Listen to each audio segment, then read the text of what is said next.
ಹಿರಿಯರ ಪಾದಗಳಿಗೆ ನಮಸ್ಕರಿಸಿದರೆ ಏನು ಪ್ರಯೋಜನ?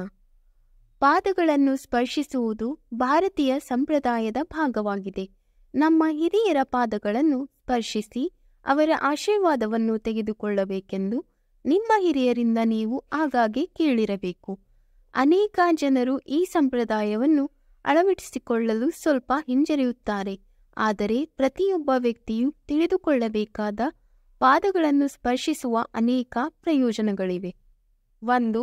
ನಮ್ಮ ಹಿರಿಯರ ಪಾದಗಳನ್ನು ಮುಟ್ಟಿದಾಗ ನಮ್ಮಲ್ಲಿ ನಮ್ರತೆ ಮತ್ತು ಇತರರ ಬಗ್ಗೆ ಗೌರವದ ಭಾವನೆ ಮೂಡುತ್ತದೆ ಮತ್ತು ಹಿರಿಯರು ನಮ್ಮನ್ನು ಆಶೀರ್ವದಿಸಿದಾಗ ಅವರ ಸಕಾರಾತ್ಮಕ ಶಕ್ತಿಯು ನಮ್ಮೊಳಗೆ ಹರಿಯುತ್ತದೆ.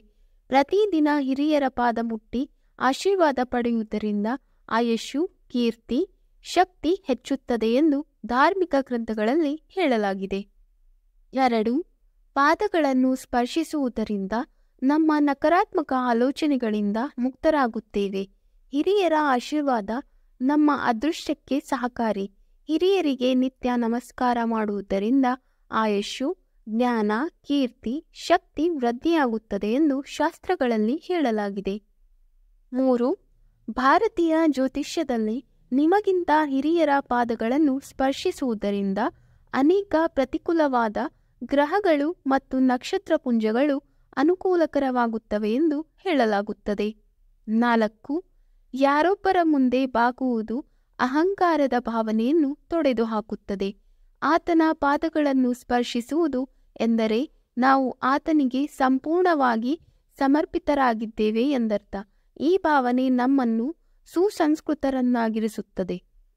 5. ಹಿರಿಯರ ಪಾದಗಳನ್ನು ಸ್ಪರ್ಶಿಸುವುದು ಕೂಡ ಒಂದು ವ್ಯಾಯಾಮ.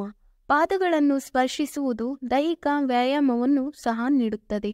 ಮುಂದಕ್ಕೆ ಬಾಗುವುದು ಮತ್ತು ಪಾದಗಳನ್ನು ಸ್ಪರ್ಶಿಸುವುದು ತಲೆಗೆ ರಕ್ತದ ಹರಿವನ್ನು ಹೆಚ್ಚಿಸುತ್ತದೆ. ಇದು ಆರೋಗ್ಯಕ್ಕೆ ತುಂಬಾ ಪ್ರಯೋಜನಕಾರಿ ಎಂದು ಪರಿಗಣಿಸಲಾಗಿದೆ. ವೀಕ್ಷಕರೇ, ಈ ವಿಡಿಯೋ ಇಷ್ಟವಾದಲ್ಲಿ ಲೈಕ್, ಶೇರ್ ಅಂಡ್ ಕಮೆಂಟ್ ಮಾಡಿ. ಮುಂದಿನ ವಿಡಿಯೋಸ್ಗಳಿಗಾಗಿ ಚಾನಲ್ ಅನ್ನು ಸಬ್ಸ್ಕ್ರೈಬ್ ಮಾಡಿ. ಧನ್ಯವಾದಗಳು.